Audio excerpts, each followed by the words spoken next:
Assalamualaikum warahmatullahi wabarakatuh. Hai, apa kabar semuanya? Semoga pada sehat semua ya.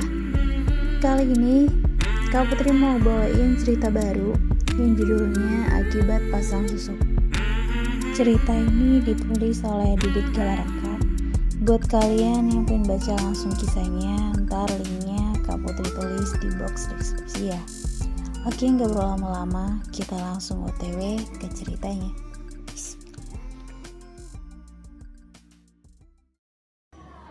Karena tidak mau berlarut seperti itu, Yani memutuskan untuk mencari lagi grup tembang yang lain di desanya. Dan karena namanya yang sudah begitu tenar, Yani tidak susah mencarinya. Bukan lagi menjadi vokalis biasa. Kali ini, Yani menjadi sinden. Dan memang, Yani pun berbakat menjadi sinden.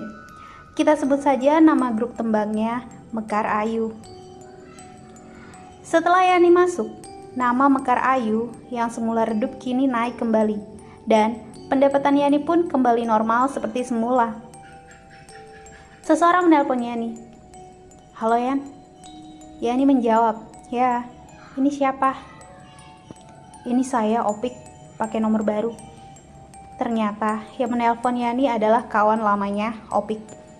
"Ya Kang Opik, ada apa?" Timpal Yani. "Bisa ke rumah nggak? Ada yang mau diomongin," jawab Opik. "Oh, bisa Kang, nanti Yani ke rumah," kata Yani.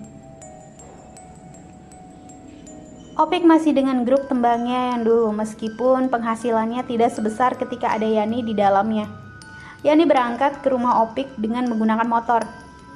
Dia beranggapan mungkin ada job manggung lagi, jadi tidak apalah dia nerima sebagai pemasukan tambahan. Tapi ternyata Yani salah langkah. Bukannya job manggung yang Yani dapat, melainkan perilaku tas nonoh yang dilayangkan oleh Opik kepadanya. Opik memperkosa Yani. Yani awalnya menolak, tapi setelah diberi embel-embel imbalan uang dan bujuk rayu yang dahsyat, Yani dengan terpaksa melayani nafsu bejat Opik.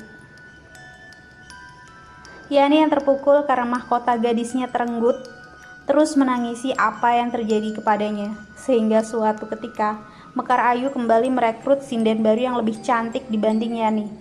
Sekar namanya.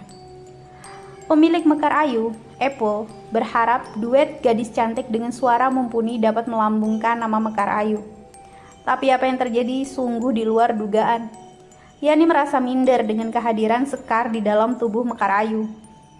Dari segi suara tidak beda jauh dengan Yani, tetapi secara paras, Sekarlah yang berada di atas Yani. Sehingga rasa minder Yani itu berbuntut pada performanya yang menurun.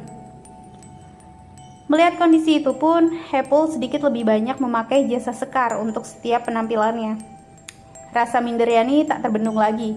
Dia memutuskan untuk menempuh jalan pintas dengan memasang susuk dibandingkan berusaha keluar dari kecepulukan untuk mengembalikan lagi performanya yang dulu. Yani datang ke rumah seorang dukun untuk memasang susuk di wajahnya. Ketika dalam proses negosiasi dengan sang dukun, Yani terkejut dengan harga yang dipatok oleh dukun itu dan membuat Yani hampir mengurungkan niatnya. Yani spontan berkata, "Saya bayar pakai badan saya, bah." Hal gila yang diucapkan Yani hanya untuk sebuah keputusan yang akan membuatnya semakin terpuruk di kemudian hari. Setelah menempuh proses negosiasi yang agak panjang, akhirnya sang dukun menyetujui kesanggupan Yani yang hanya bisa membayar dengan badannya, yang mana mereka harus berhubungan suami istri.